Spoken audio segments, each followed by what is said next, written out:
Good morning. Buongiorno. Guten Morgen. Bonjour. It's a very privileged moment for me and a kind of emotional moment for me because I'm really spiritually connected with the founders of this wonderful ashram. As it's already said, I have written my licentiate on Bill Greaves and I have shown that licentiate to Father Bill Greaves, and he went through the nation sheet that thesis. He made a comment, Father Antony, I get a better understanding of my own writings through your writing. So humble person, no? So very nice. And so for me, spiritually and theologically, I am indebted to these great spiritual masters, gurus. So I am always thrilled to speak about them and also write about them. I have been given a long, huge topic, Trinity and Saccidananda Randu of Hindu and Christian mysticism. Mysticism is there, and Trinity and its one and Hindu Christian mysticism, Hindu Christian dialogue that is there. So I was just writing and thinking and reflecting. So the paper has gone up to 27 pages. Anyway, I will finish the presentation within the given time. So first of all, let me officially address for the General Matteo. So happy to see you. And Director, President, I don't know how to call you. You are the Swamiji anyway.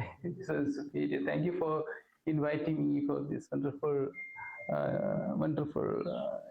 conference. So I'm a little, I feel so humble when I sit in front of you because such a big guns are sitting in front of me. And one thing which I find here is that I used to speak and present papers in theological conferences. They are all rational people, no, thinking a lot. But here I find seekers, that's the thing, really interested in theology and spirituality. So then I feel little bit, out of feeling of fish out of the water. Anyway, let me go into the presentation.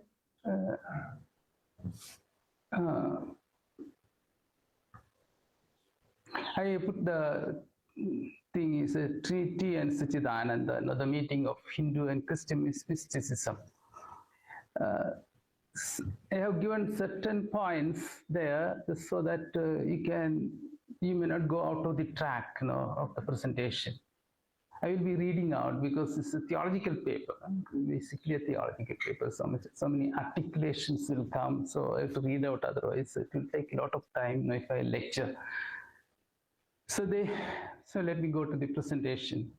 So in the introduction, these are the basic issues implied in the title. The interrelated concerns, Hindu-Christian dialogue, the narrative. That is the basic texture, the narrative of the presentation. Then mysticism is the texture, I would say. It is through that fabric we have to think about this narrative. Trinity, Saccidananda is the referral. I put that, it's a kind of a narrative, texture, and referral. And Swami Abhishektananda and and also the Anandam, and so are the messengers of this meeting. So 3 points, 4 points: narrative, textures, and referral, and messengers. These are the basic issues. And now coming to the interconnected concerns of this very generic title, I put this way. I think that is already there. Swami Abhishektananda's motive was to explore the potential of a deeper dialogue between Western monasticism and Vedanta. The ecosystem of his spiritual exploration and experiment was existential and mystical, self-inquiry patterned after Vedanta. Second, Father Beard's inquiry, his intention was to recapture the lost and forlorn sapiential wisdom in the context of a desacralized and de-divinized Western world due to rationalist, mechanistic, and materialist culture through Asia, where the perennial wisdom, was still alive and live. Both did not have at all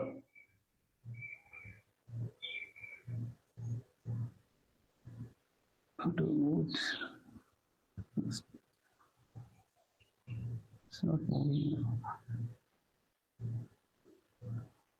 Okay. Both did not have at all the so-called missionary motives of expanding Christendom while they engaged their Asian Odyssey in the context of Indian Christian dialogue. However, they were missional in their mystic vision and austere life witness. The fourth, both wanted to deepen and enhance their faith in Jesus and his gospel through Asian paradigms and tapestry on their own uniquely crafted pathways, perspectives, and spiritual quests and theological inquiries. At the same time, there are some profound commonalities undergirding their inquiries, which mutually authenticate and validate their inquiries.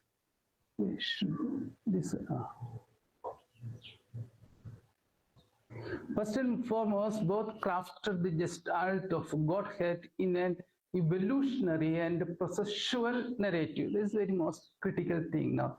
An evolutionary and processual narrative.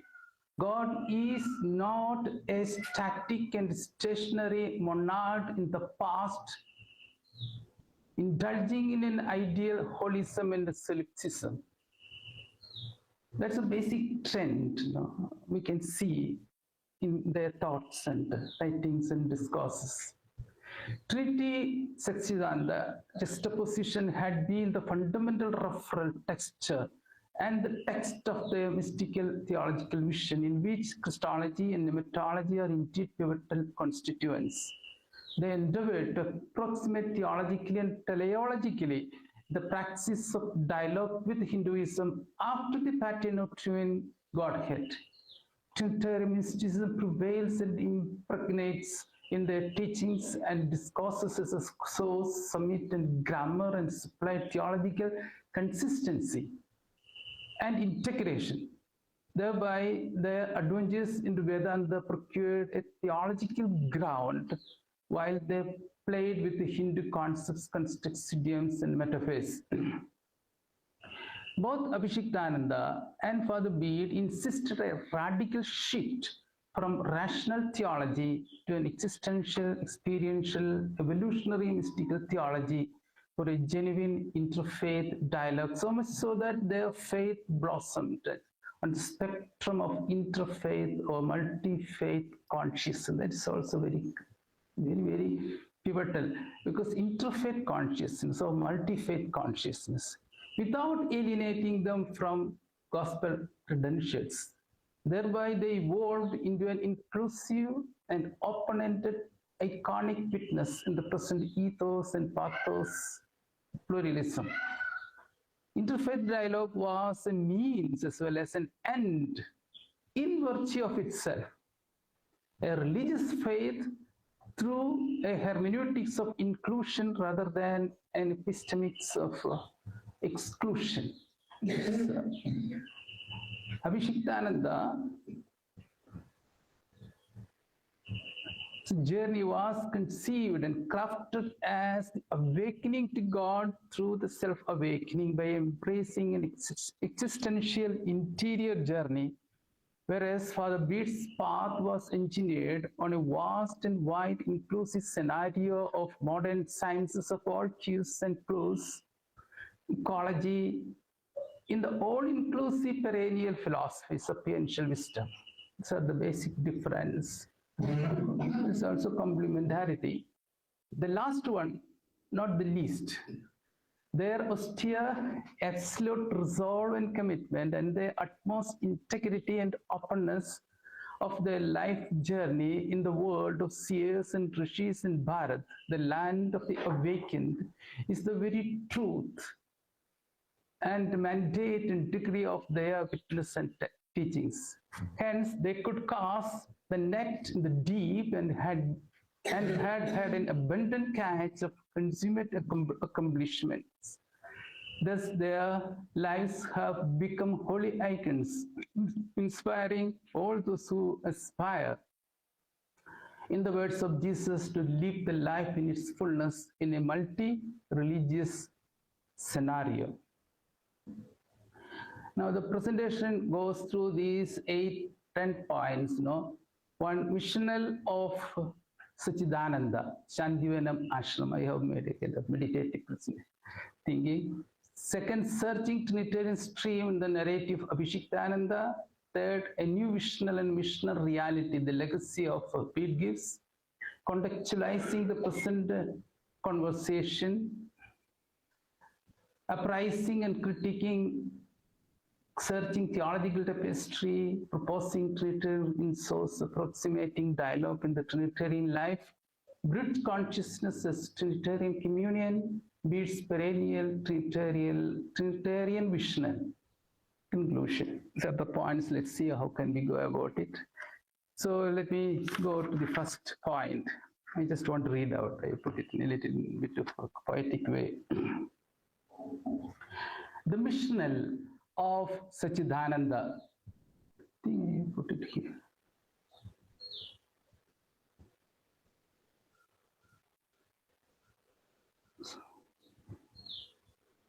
Oh.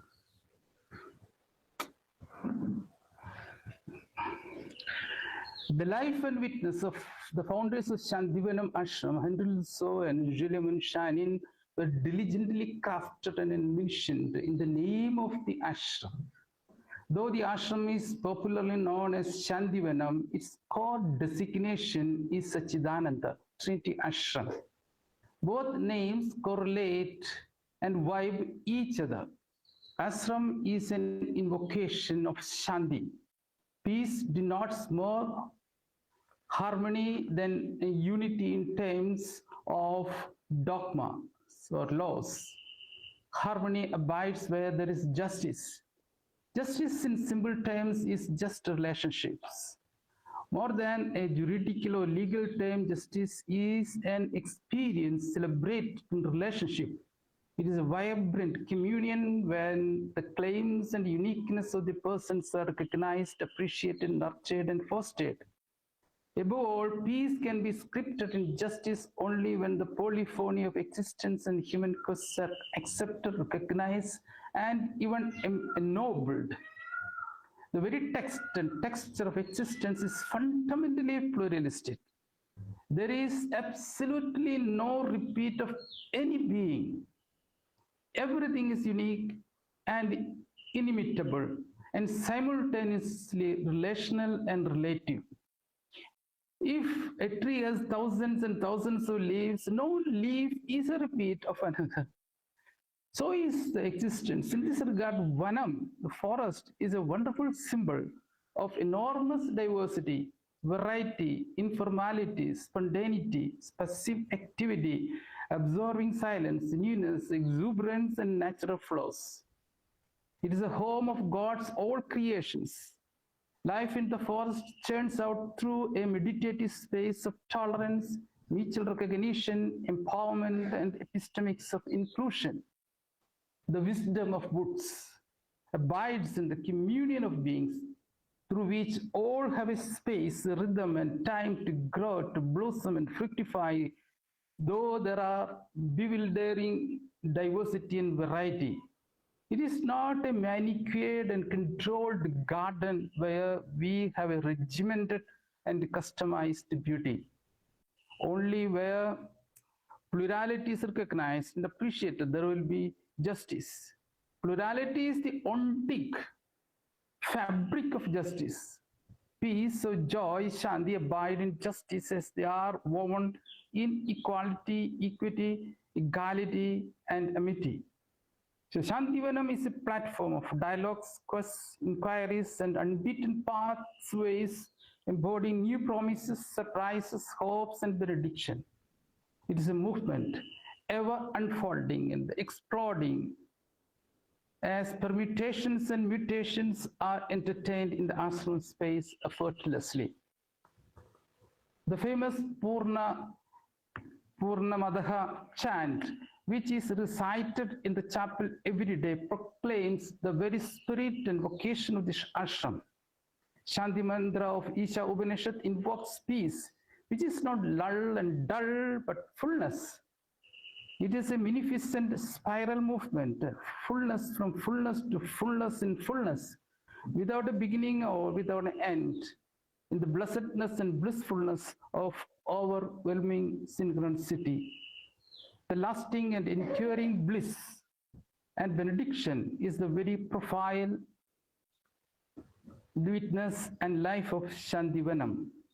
Anandam is missional and visional, the source of creativity and innovative pathways. The silent music and welcoming smile on the faces of the pioneers and the permeating wisdom of the woods in the atmospherics of the ashram speak of the narrative, message, meditation, bliss, Shanti, invocation, and the pathway of Shantivanam ashram. The pioneers, Hendel So and Munshanin, aptly adopted Indian names, namely Abhishektananda and Arubi Anandam, respectively, vibing with the founder's vision and mission. Beat gives also adopted a new name, Dayananda. It's not popular, but his name is Dayananda. The ashram and the founders are indeed anointed in Ananda, bliss, of which the biblical variant is peace, life. So their pilgrimage into Hindu-Christian dialogue was revolving and resolved in the bliss and the blessedness and benediction of Trinitarian life. Theirs was not merely a journey of academic interest in the land of mysticism, but a search for a new religious consciousness in the personal life, responding and appropriating the claims and the scope of the religious pluralism. Thereby, they attempted to make the gospel relevant in the pluralistic ethos. As figured out in all religious pursuits, Anandam, bliss, is the life texture of Godhead. It is the joy of the Holy Spirit in the biblical dispensation, which is the mutual exchange between the Father and the Son. The very ontology of Triune God is life joy, surging from communion among the three persons of the Trinity. The variants of joy according to the Gospels are variants: the fullness of life, vicarious love, and peace. Jesus' teachings and preachings abound with these fundamental dimensions of joy, which is not fleeting but deeply spelt and spun in justice, dignity of humans, communion of beings, through the practice of service and sharing. Obviously, the source and summit of Christian life is indeed the joy of the Holy Spirit, in which our life and apostolate must be configured as Jesus himself figured out. I have told you this so that my joy may be in you and that your joy may be complete. Indeed, the consummate manifestation of the joy and bliss of Christian life and witness is the risen Christ, the new life and new light, in whom humans are buried and resurrected through the works of faith and labor of love. Jesus, in virtue of resurrection, is the consummate message and narrative of the bliss of life textured in the Trinity. But often in our faith, the fallacy that happens is that we are too engrossed in the crucified, so much so that the risen Christ is oft forgotten, forlorn, forfeited, because we are haunted by compulsive, obsessive sinfulness. I have some examples, but I don't have much time, so I just. Which one I have to touch?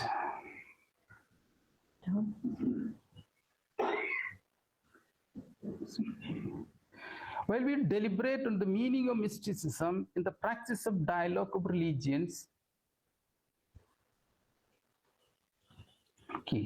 we must invigorate the joy of the gospel deeply encrypted in Jesus' teachings, preachings, and witness.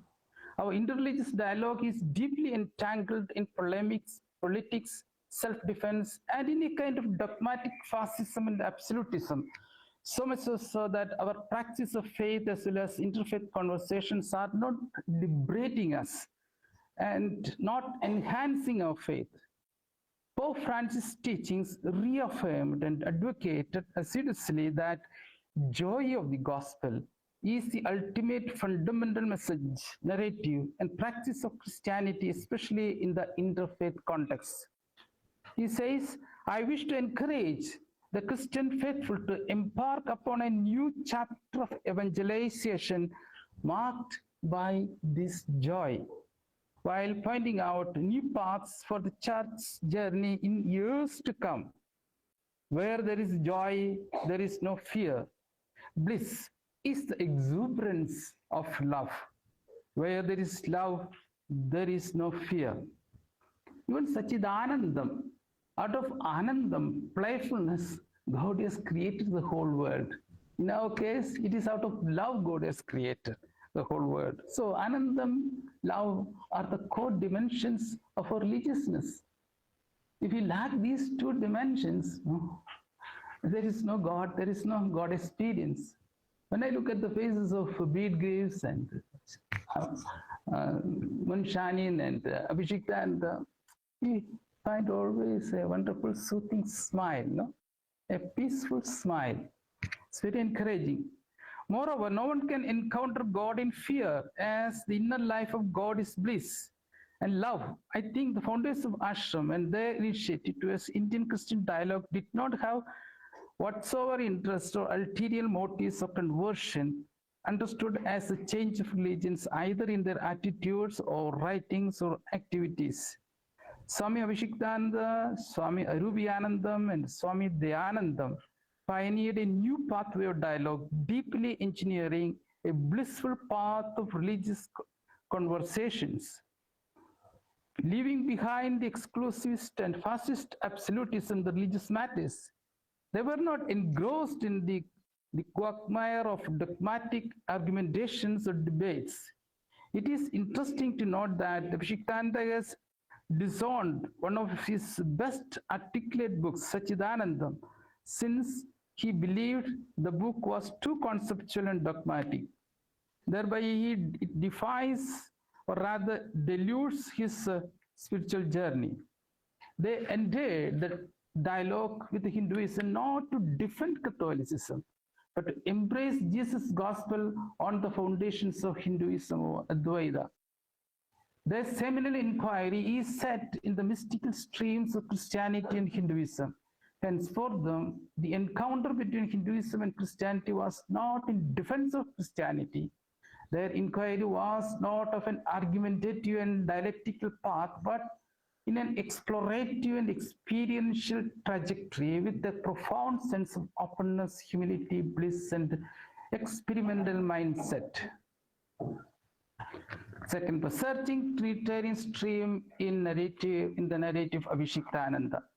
The narrative of Abhishektananda has been endeavoring a Trinitarian theology in which Vedanta abounds in a mystical way. The practice of dialogue must first and foremost be premised by an earnest existential immersion into the ground of being, Guhaja, which according to him is the readily and rightly available abode of Saccidananda Trinity at the core of our existence. What he intends is that dialogue must happen at the root paradigms of religions deeply seated in the inner recesses of being. by and large, the core paradigms and narratives of all religious inquiries, without an exception, be it Hinduism or Buddhism or Jainism, Taoism, Confucianism, whatever, are embedded in the Trinitarian dynamic or grammar, though the nuances and subtleties in philology would be diverse. According to Abhishektananda, once one awakens to the interiority, Guhandra, the very ground of being, O the four, one finds in an orbit of a blissful happenstance of revelation,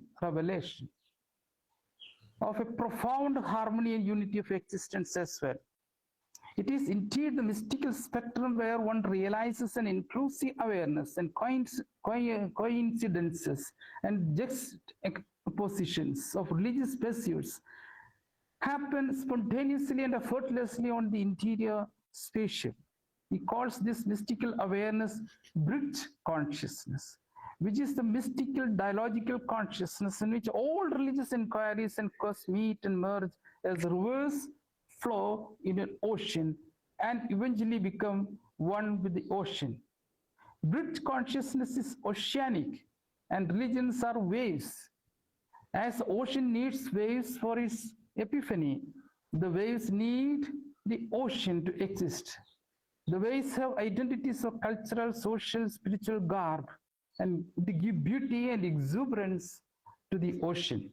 Likewise, the diversity among the religions at the phenomenal sphere of names and forms are transcended as well as recognized and respected and appreciated on the spectrum of bridge consciousness at the core of our being. It is a hub, web, and vibe of the religions of the world in a mystical simultaneity and mutual coherence. A genuine dialogue of mutual appreciation, acceptance, learning, and empowerment can only happen effortlessly, experientially, and existentially at the depth. Abhishektananda's advocacy is that such a dialogue at the noumenal mystical spectrum must be premised before entertaining interreligious conversation at the cultural and social level. If to phrase in theological categories, the bridge consciousness is the Trinitarian texture of existence in which there abides the mutually clarifying equations of one in many and many in one. The bridge embodies the tension between the shores. It is like the middle path of Buddhism. It is not a middle of compromises, but a live and living coincidences of opposites. It is the golden mean of Chinese philosophy, the discrete balancing between the extremes to accomplish harmony of existence. The bridge consciousness is the mystical tower of Taoism. It is awareness of the unmanifest dialogical way, bonding and blending the diversities and divergences of the manifold phenomenal world at the root of existence. It is the vivacious and vicarious and processional mutual adherence of opposites at the interiority of human consciousness. This is how I look at it. It's also vicarious after the pattern of Jesus' death. The bridge consciousness embodies the ontological Advaitic texture of harmony of reality. So Advaita is the tower, the golden mean, or the middle path of Buddhism, in which binaries and polarities are brought into a dialogical harmony and mutual empowerment. Abhishektananda holds the view that the very practice of dialogue of religions must be gestated, nurtured, and fostered at this mystical depth. Oh, the four, he uses Guhandra, the ground of being, so much so that dialogue turns out into an inclusive religiousness. Now, third, a new visional. I don't. Can you? Which one I have to touch? This one. This is the third one is a new missional and visional reality according to Beat Gibbs. As already hinted, Bede's ecosystem of Asian pilgrimage is textured and text in his vocation to recover the lost sense of the sacred in the Western world owing to the mechanistic and material ethos. For him, this concern was very much autobiographical as well. The question of Hindu-Christian dialogue in his discourses, writings, and life procured a foundational theological context in his inquiry into sapiential wisdom. Father Bede took a solid stance that the lost sense of the sacred in the West could be revived and rejuvenated only through a genuine and candid dialogue with the live and living perennial wisdom in India and Asia, despite the sweeping secularism in Asia as well. Bede writes, the only way of recovery is to rediscover the perennial philosophy and traditional wisdom which are found in all ancient religions and especially in the great religions of the world. But those religions have in turn become fossilized and they have each to be renewed, not only in themselves but also in relation to one another, so that a cosmic, this is his basic interest, so that a cosmic universal religion can emerge, in which the essential values of Christian religion will be preserved in living relationship with other religious traditions of the world. So his basic vision and hope is a cosmic religion. This is the task for the coming of centuries as the present world order breaks down and new world order emerges from the ashes of the old. As Bede proposes in his volume, A New Vision of Reality, we are living in a new world. The interpretation of reality is undergoing radical paradigm shifts. Modern physics, quantum mechanics, quantum computing, quantum world, digital world, genomics, deep research, artificial intelligence and general intelligence, space tech, ecotech, new cosmology, so on and so forth, make the present and future enormously fascinating, exuberating, and innovative. Religions cannot remain aloof from these phenomenal changes happening. What is needed is a new imagination, new configurations of the very idea of God and the very practice of religion, vibing with the new visions and interpretations happening in the present epoch. If a generic statement is made, the new sciences, as indicated above, embody a profound mysticism of unity and harmony of existence. In the quantum world and digitized space, virtuality is more real and factual than the objective world. Existence is enveloped by an unknowable energy, synergizing the whole reality. Knowledge is more intuitively virtual than empirical in the quantum spatial world. The reality exists, reality resists quantification and objectification. The new sciences are probing the truth of the manifest world through the unmanifest world, which is always in a wave, texture, and in a flux. In that case, metaphysical and mystical categories are more dependent on the reality, as the reality is always an exuberant flow at the subatomic level in an unknown and unknowable manner.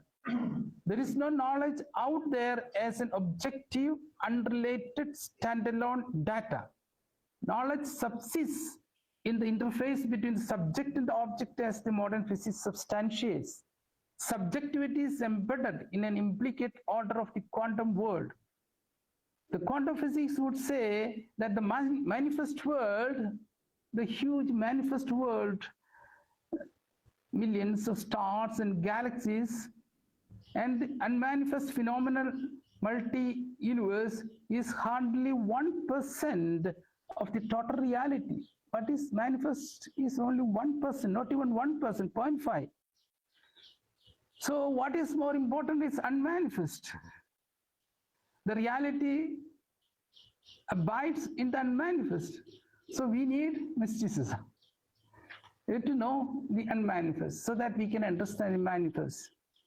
So Father, what is needed is a quantum consciousness which is intuitive and turns out in a mysticism buffeted by science. Father Bede says that even Newton and Einstein had greatest discoveries through pure intuition. In science, we have hypotheses, and in religions, we have faith statements. Both are operative on the intuitive dynamics, revealing that which is not obvious and evident. So what is interesting is that these scientific predicates and faith postulates procure a mystical synchronicity in the new modern physics of relativity, quantum mechanics, and new cosmogony and genomics and quantum consciousness. This is the basic texture of Wittgenstein's thinking. Hence, religion and science are moving hand in hand towards a visional and missional hermeneutics of reality. Such a partnering is enhancing and enthralling human consciousness and cost, so much so that an all-inclusive dialogical religiousness emerges and will in the process bring about a revolution of religious consciousness mandated by science and mysticism. We are reminded of the words of Isaiah in this context. The world shall be full of knowledge of God as the waters cover the sea. Now, contextualizing the present conversation we're making. The present Pope Leo recently stated, faith must not be used to build walls, but it should be used to build tables. Tables of dialogue, hospitality, tolerance, mutual empowerment, collective inquiry, and partnership can only nurture and foster a common pilgrimage of hope, which is incidentally the theme of the Jubilee year 2025 of Jesus' birth. However, it is a bitter truism that no dialogues whatsoever will heal the wounded memories of crusades, militant missions of the church in South America, colonial missions in Africa and Asia, and the collective consciousness of those countries. That is a fact. That's why dialogue doesn't go forward. The past violent and vicious religious conflicts always haunt and harm silently the interreligious dialogues, because of which interfaith conversation reverts suddenly into defenses and apologetics. Thus, the whole exercise becomes counterproductive. Participants become more adamant and obstinate in their stances. Thereby, it is often felt insurmountable to erase indelible bias, mistrust, and fears among religions piled up in the collective unconscious of the dialogue partners. The past is always pivotal in constructing the identity. It should not make people prisoners of the past. We need new narratives, pathways, metaphors, tapestries, horizons, and inclusive referrals to move forward. So in this context, we must earnestly imagine the future of religion and future of God in an innovative ecosystem. The various happenings in the present history offer us signals and insights to envisage a new inclusive religiousness and a novel construct of Godhead. Edward Schillebeck speaks of God, the future of man. He sees God not a static historical past event, but a promise and a horizon of humanity's potential. God is visualized as a source of hope in a secular world, appropriating various advancements, happenings on diverse realms of cultural perceptions, social values related to social justice, gender equity, political perceptions of welfare society, human rights, and the emerging global order, deeply woven in media, market, and migrations. It necessitates a theology of experience as fundamental theology to take on modern questions about faith and life and its meanings, to live and act in a better world rather than lagging and lulling in monolithic Aristotelian immutable notions and idioms.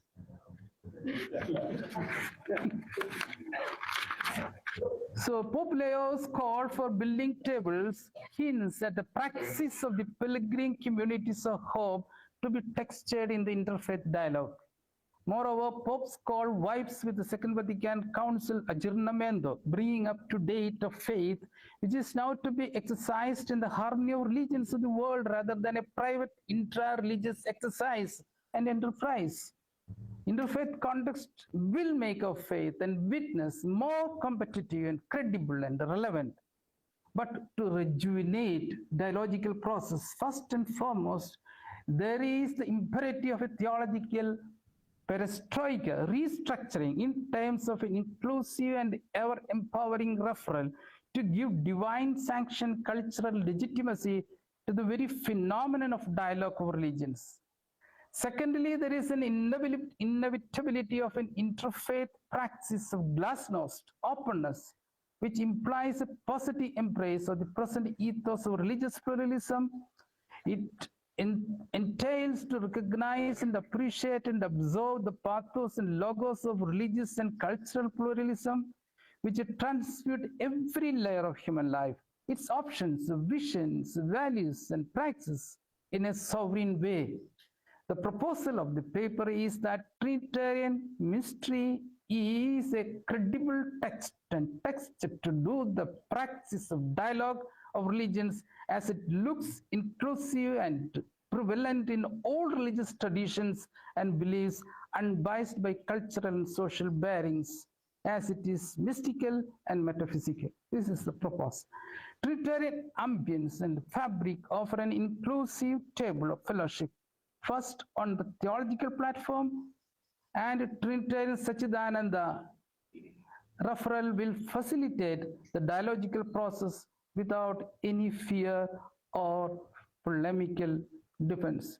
So what I am asking, or rather suggesting, advocating, is that we are very much engrossed, involved in dialogue, but without any theological reference. That's why our dialogue is on a peripheral level, social, anthropological, cultural level. Doesn't go deep. So what is needed now for a lasting and enduring dialogue is a theological reference. The very theology, the interreligious dialogue, the praxis of interreligious dialogue should become one of the faith coordinates. It should be included and appropriated and approximated to the very understanding of economy of salvation. That is not done. So that's why interreligious dialogue becomes a kind of social act. So it is time now. I am going on, and how much more? I have 15 minutes more. No, I can finish. In sum, the ongoing dialogue with the religions is more religious civility and social tolerance. Often it is exercised out of a compelling situation of communal rights and violence. It's more a social, cultural, and political negotiation leading to fragile MOUs, memorandum of understandings, to take on religious anarchy temporarily rather than a faith praxis and vision. So, searching theological tapestry. The core ground of the prevailing inertia in dialogical process is that the practice of dialogue and religions is not resolved and cultured in a convincing theological narrative. The pivotal fact of the matter is that the interfaith practice is not yet gestated and nurtured as a theological and integral constituent and constant of the Christian faith, witness, and life in today's world of cultural and religious pluralism. The generalized fatigue among the bishops and theologians and clergy and the deficit of imagination in promoting dialogue further is indeed owing to the void of theological construct, as in other theological disciplines. Practice of dialogue with the religions of the world can no longer be exercised in a theological vacuum. It must have a dogmatic foundation and ex cathedra didactics. As of now, the whole conception and practice of interfaith dialogue is basically engineered on sociology and cultural anthropological platform.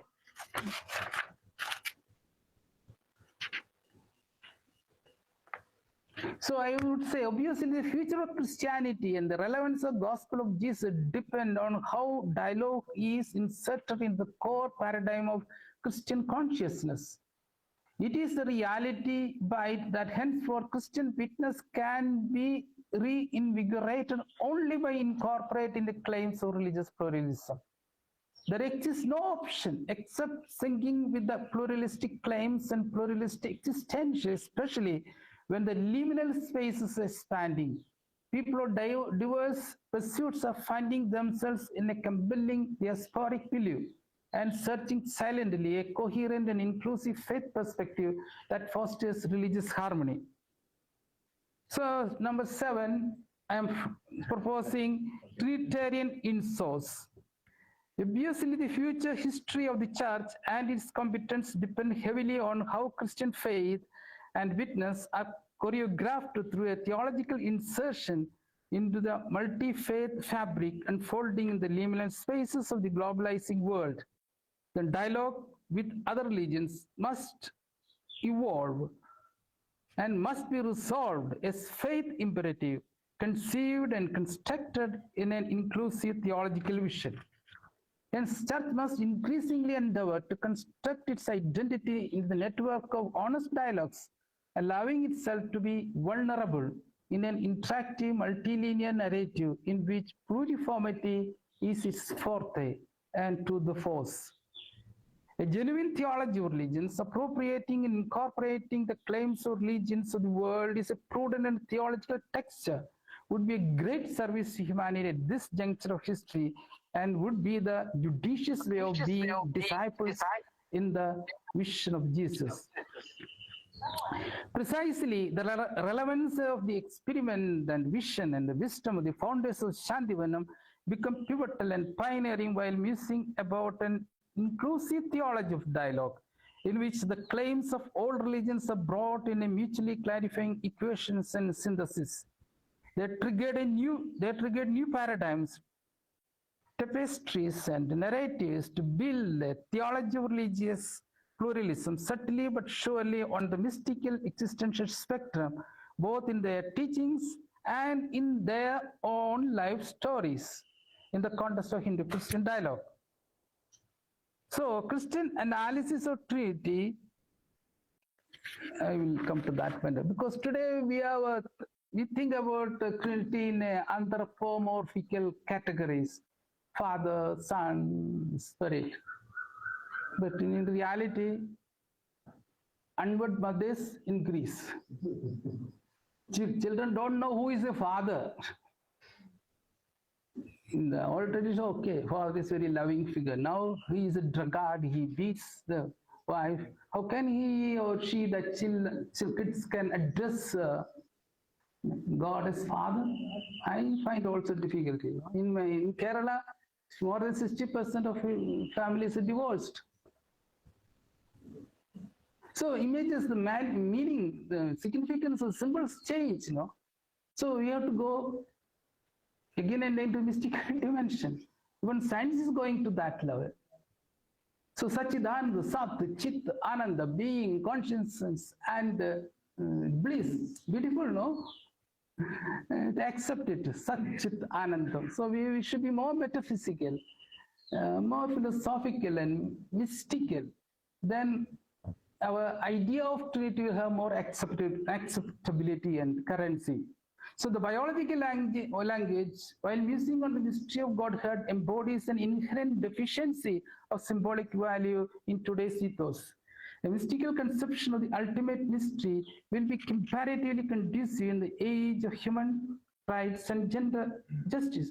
Even the modern sciences, quantum physics and AI, everything is mystical, not empirical.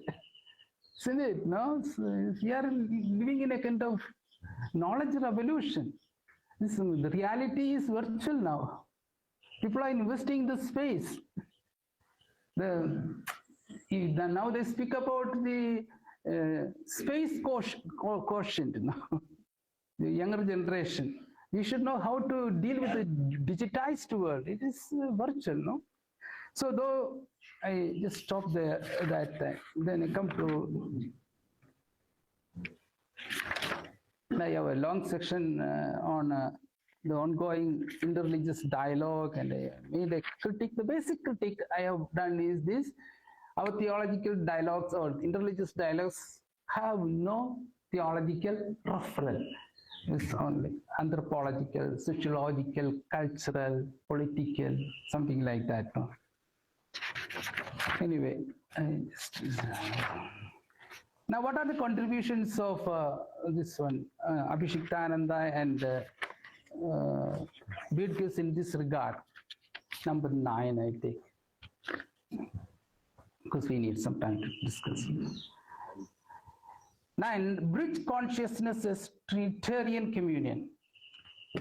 Abhishektananda's experience of big bridge consciousness is the mystical awareness of Trinitarian process and presence of in the existence. There are 10 more minutes, so I have 8 more minutes. I can finish it. Thereby the okay. Abhishektananda's experience of bridge consciousness is the mystical awareness of Trinitarian process and presence in the existence. Thereby the omnipresent Trinity in the fabric of existence spins out effortlessly as the core referral of unity and harmony of diverse religious species. It's the base, the guhantara, the inside, the ground of our being is Trinity. The theological ecosystem inherent in Swami's discourse, writings, and in his autobiography is textured in Christ's narrative, about which Jesus himself shares in a very incisive way. I came from the Father and entered the world, and now I am leaving the world and going back to the Father. So our theological enterprise must sync with this processual movement of Godhead as realized in Christ. This mystical movement is universal and ubiquitous in all religious genius and spirituality, though differently explained as reign of God, love, bliss, Advaita, Tao, Yin Yang, etc. One must first dive deep into the Trinitarian consciousness encoded in one's genes and genius before one entertains any interfaith dialogue of mutual learning and conversion. Thereby, interfaith dialogues procure genuine and theological and mystical referral, mandate, and sanction. Otherwise, our interfaith conversations skid in academic confabulations of convenient social political negotiations wrought in dialectics and polemics. At this juncture, a mention of the mystical, this is very important for me also, I think you all will like it about Descartes. At this juncture, a mention of the mystical vibe between Abhishektananda and Meister Eckhart in their mystical visions will further elucidate the synergic corporate identity of the Godhead, which according to Eckhart is ever in a processual fluidity without a beginning or end. First and foremost, both the mystics have woven their vision in the mystery of being, which is Trinitarian both in substance and style. Both think that Trinitarian presence is readily accessible and available at the interior depth, grund, of a being, and one must primarily indulge in an interior journey to enter the orbit of the mystery of being in a religious pursuit. Eckhart would say that the inward journey consummates in a breakthrough at the ground of being. It is a mystical access to one without a name or form. Abhishektananda would interpret this breakthrough in the cave of the heart as self-awakening. For him, self-awakening, Atma Jyoti, is simultaneously awakening to God, Brahma Jyoti. It is experiential, existential, mystical, and it is a source and resource of all religious pursuits. Hence, it is the fundamental space to enter dialogue with the religions of the world. As mentioned earlier, this self-awakening is not a solipsism, but a bridge consciousness, which is inclusive and deeply dialogical, communitarian, communicative, ecumenical, and interfaith, as well as multi-faith. Therefore, the religious boundaries become thin and porous as the religious pursuits of diverse cues and clues, humors procure common referral, which is mystical and metaphorical.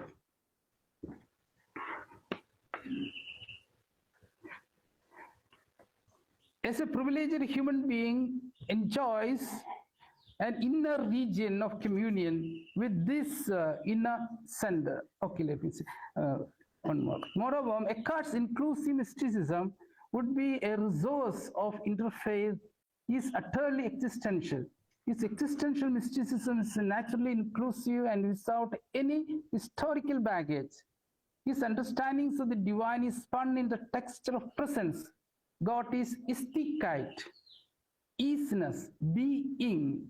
He elucidates isness, istikite, further in his dialectic of exitus reditus, in the compass of Yahweh's name as revealed in the book of Genesis, I am that I am, in which the repetition of I am indicates a turning of being itself and in itself and above itself, yet remaining and being fixed. Yet it indicates also such a boiling, bullitio, up and pouring out of itself in itself, melting and bubbling itself within itself, light penetrating light itself, whole penetrating the whole itself. Human, that is wonderful. That is what is a Trinitarian presence within us. It is a boiling thing, you know. It's a boiling.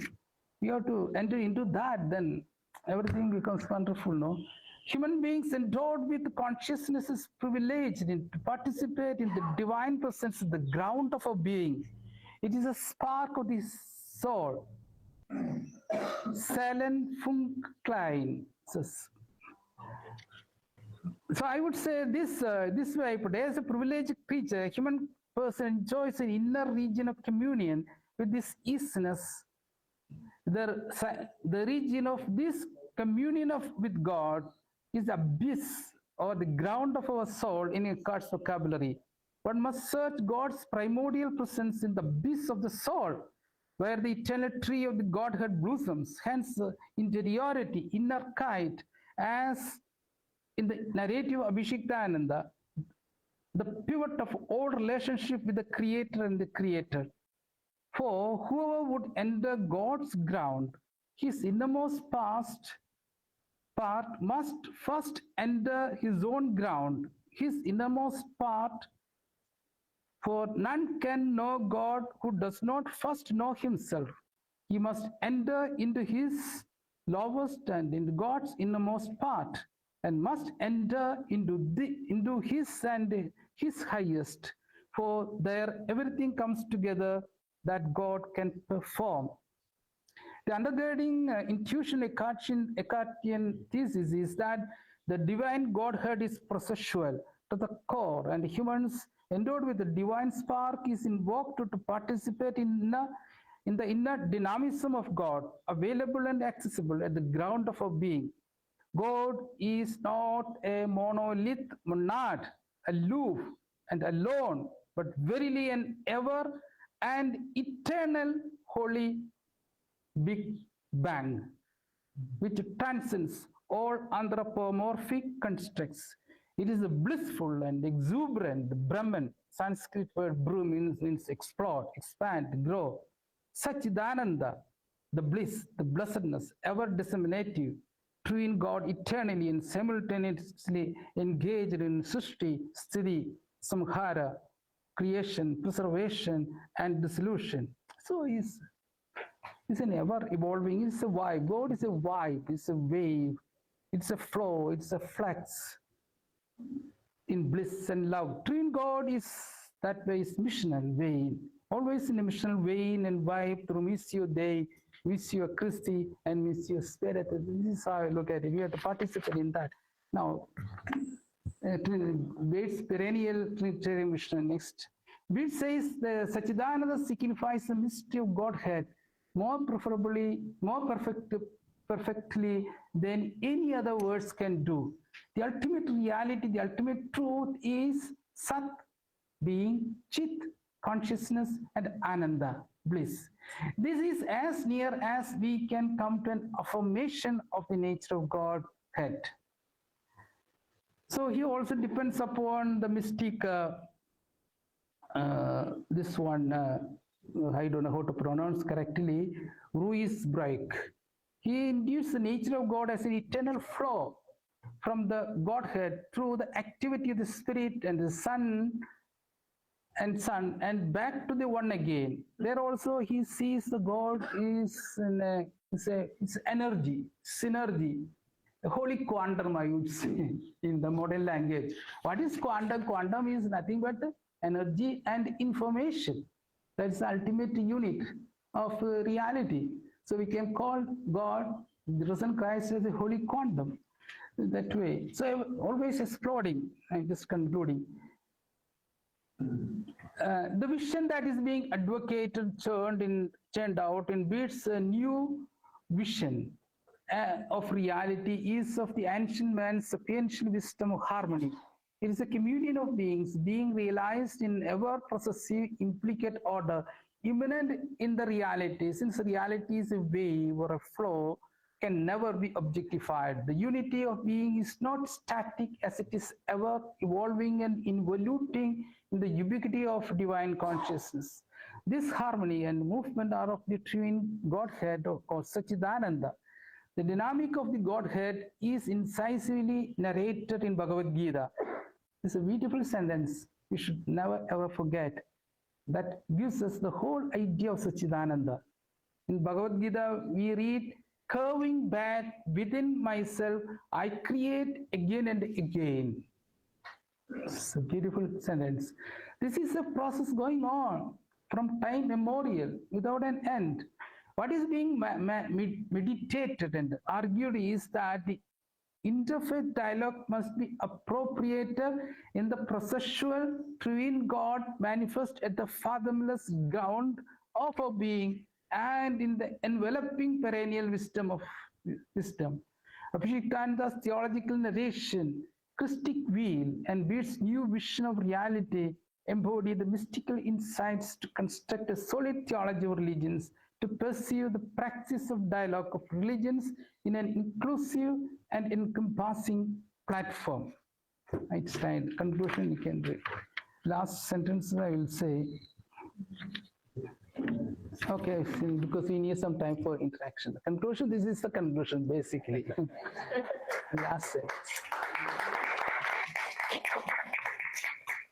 The conclusion is a little ornamental, no? So Thank you for that. There's just so much there. I know there's going to be a lot of questions. It's interesting the way you brought in science there, and this whole crisis of also what you call the theological reference, in the theological vacuum. And really, to me, that echoes the intellectual tradition in the West has struggled with this over the centuries. You know, I mean, I'm thinking of someone like Immanuel Kant, who said, you know, famously, we can never know the thing in itself. That's the Einzig, right? And then, but Schopenhauer came along a few decades later.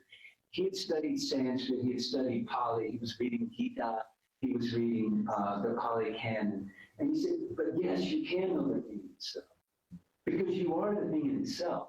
And it seems to be this is the answer you're offering. The crisis of theology is that we can't know the thing in itself with the thinking mind, but we can know it experientially. not mind, but consciousness. Right, yeah, exactly. That's it, yeah.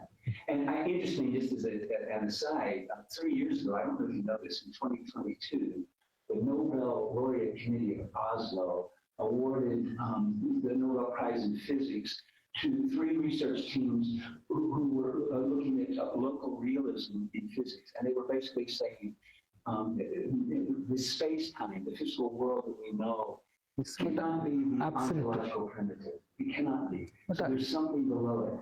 And now, so you could say, well, that's just a movement in physics, but the new mathematicians, we were talking about the new theologians, you know, just now about macro-narratives and micro-narratives before we met. So the new mathematicians, they're working with models that don't have space-time as the ontological primitive. So they're in the same boat that we're in. But ASHRAM, and as you're saying here, the solution is just recognizing that the thinking mind cannot take us there. That's right. Thinking mind can never grasp all this. That's what both of them know. They say that we have to transcend our cogito thinking. Then that is the only way. So I was another section. I was just reading the the literature of mysticism, and I was so much enthralled by Sufism, no? And there are two things, and also Buddhism. When I combine these two mystical trends, I just want to say one or two sentences. According to Sufis, he says, "Oh, I was searching God and God for years and years. Now only I understand that I was not searching God. Actually, God was searching." It's a kind of God is constructing his or her own identity, manifesting, exploding, creating. So he is searching his own identity through us. So we have to participate, and we say, Missio Dei, Missio Spiritus, Missio Christi, etc. Different words, theological words. So actually, it is a God task. We are only participating in the mission of God. So we are helping God to find out his identity. So another way of looking at things. So another thing, according to Buddhists say, when we think about God, there are three knowledges, new three ways we can understand. There is a non-God. We know a little bit of God, from Revelations, the Bible, and our own experience. There are so many. No, little bit. God is love, compassion, etc., etc. We know. There is an unknown God. At the same time, we know that we don't know God 100%. Still, we have to know, we have to struggle. That's why we are still struggling. That is why the Spirit of Jesus is still revealing in our economy of salvation. There is a non-God and unknown God. Then there is an unknowable God. That is a real orbit, We have to enter into that unknowable God. How to go, how to enter that orbit? Simply impossible. Isn't it? Here, Buddha comes and helps us. Buddha always tries to prove God through nedi, through negative apophyte. He says to enter into this ocean of God's knowledge, he explains in the following lines. See, when we encounter God, what we do, we surrender, We surrender to God. Basically, all religions speak of renunciation and surrender. So there are three types of surrenders, he says. One surrender is surrender to the situation, the laws and rules, the constitution. You are a Benedictine or a Kamaldoli, I'm a CMI priest, we are Indian, we have a constitution. So we have to surrender to that. Otherwise, we cannot live out in this world. So kind of referral is outside, You have to surrender to a constitution, whatever, a law. Second surrender is we have to accept ourselves, surrender to oneself. Otherwise, we cannot bridge ourselves to other realities. So surrender to external referral and surrender to oneself. These are surrenders we are doing every day, every day. So in these two surrenders, there is a subject and an object. I surrender to an Indian constitution. I surrender to myself, my pedigree, my family, my tradition, my religion, etc., etc. But a third surrender, there is no subject, there is no object, there is only pure act of surrender. That is the only way we can enter the oceanic divine reality, So that is how I look at it, the whole thing. This is a mysticism. It's beautiful, that I find it very, very good. There's going to be other questions, I know. So, yeah, you may not raise a question. You can expand or enhance and answer the questions also.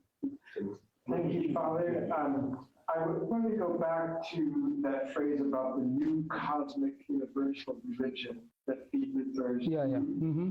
It's kind of a three-part question that's maybe a comment as much as a question. Do you think that this is the background with this perennial philosophy was very fundamental for Pete from an early age on? I think it gets overlooked quite a bit. Do you think that this idea of the new cosmic universal religion is a new version of the perennial philosophy? Following on that, I'm wondering what happens to, or what's the place of the specific traditions in that? Third part of that is, following on that, is it actually a new religion or is it a new mindset within the specific tradition? Does the specific tradition involve something else? And just kind of wondering what that would look like. Because I find that really exciting. Not like the establishment of another religion, another institution, but somehow the specific traditions evolving into a new form yet. Did you follow all that? I got it. So there are two streams when we think about religions. One is revealed religions, the other one is more experiential and existential religions. It's more. If you look at as a third person to the revealed religions, all are human predicates, postulations. If you go to the Old Testament, if you read in political reading, Joshua is not different from this Bin Laden, Joshua. Have you ever read that book of Joshua? Is worse than a Bin Laden, So actually, what a cruel. So when we look at the whole biblical thing, see, they are using historiography as Hindu people are using our history, to have a political polarization. Because see, it's another way of looking at the whole revealed religions, Put it another way. So all the religions are postulates, even though we say that they are revelatory. If you go deeper into that, these are all projections. Human agony, we have anguish and agony, and we need some solutions. So we make it, again, I don't belittle them, but at the same time, as we look at it, these are all basic projections because when we look deep into our life, man is mind, actually. Mind is basically, what is mind?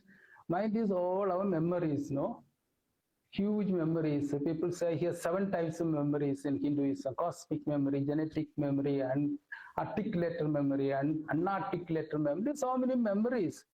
And our mind works through memories. When there is no memory, mind, we become mad, We have seen people, those who have lost memory, they become mad. So all our religions and everything, as far as I understand, are worked out through memories. So there are so many memories, suppressed, regressed memories. We have to find out the solution. So it's good, these things, wonderful. So I don't say that there is no revelation as such, but at the same time, this is, for example, another thing that we had, one Hindu author was saying that we have hell and heaven. And according to his thinking, hell is the iconic symbol of all our anguish, all our fears. Heaven is the ultimate symbol of our greed, So these are, we can interpret it different ways, But there is truth in everything, but this is the problem. We have to critique our traditions. We should not become prisoners of the past.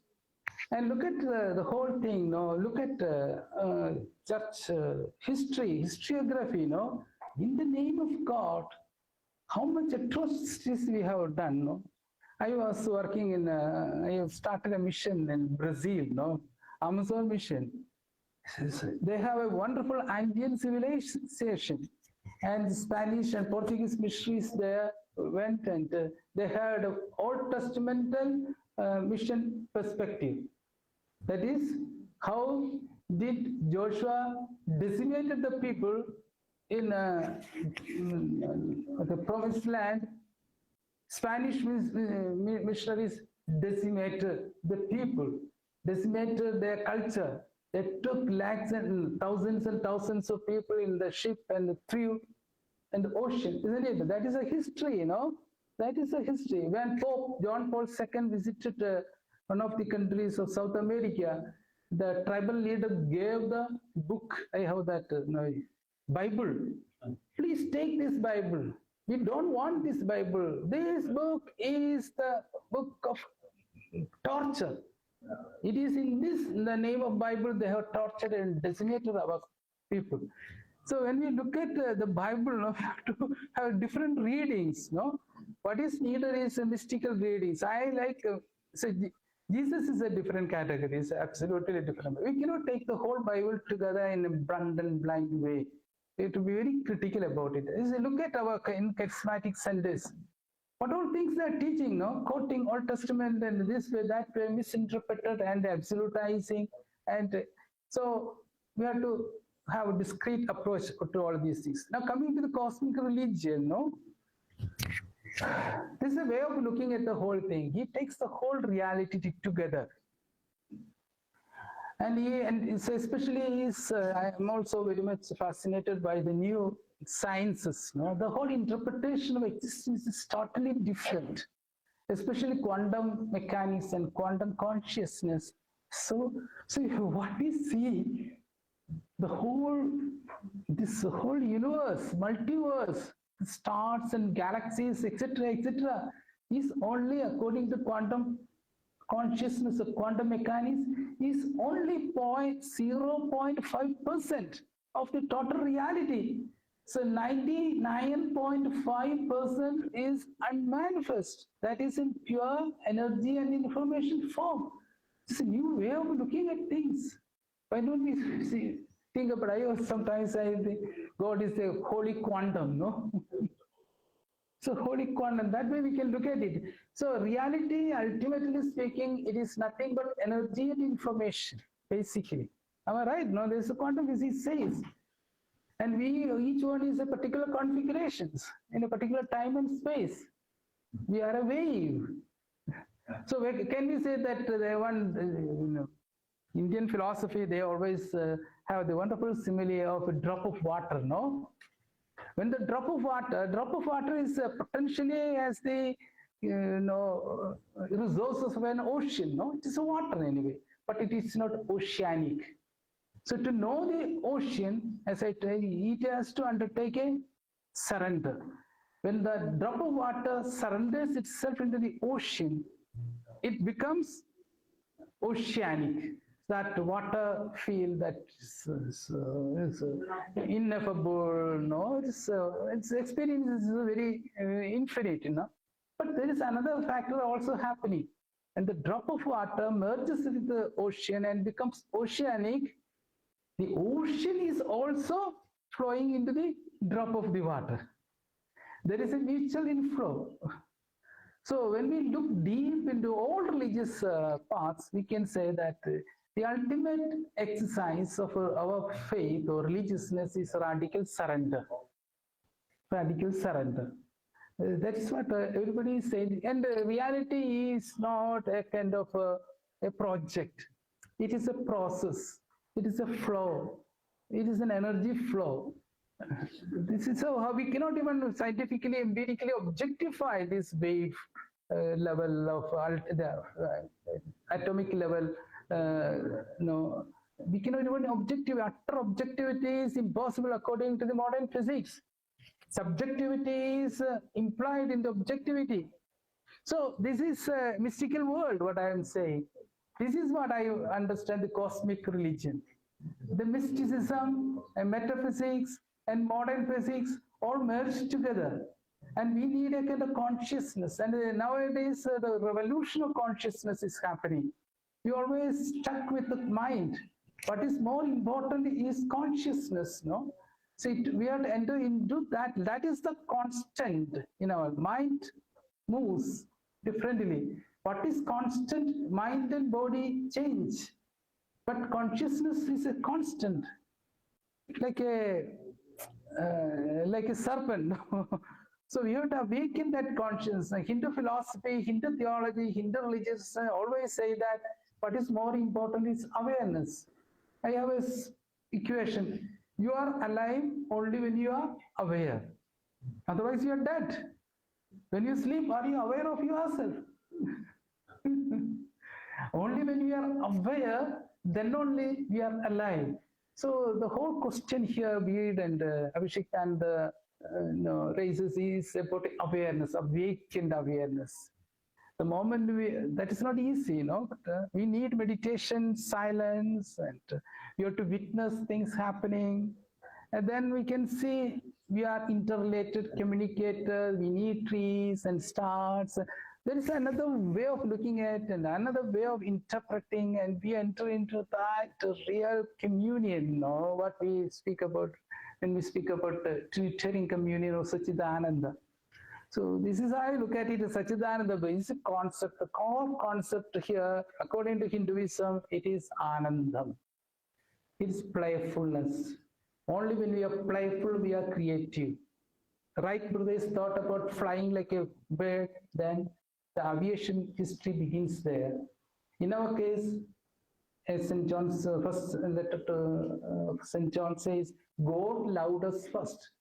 Out of God is love. The whole creation is out of love. That's the nature of God is love. So love disseminates. Happiness, blissfulness disseminates, and we are there. So we are participating in God's life so that God becomes fully alive. That's what I look at it. Okay, he is there to make me.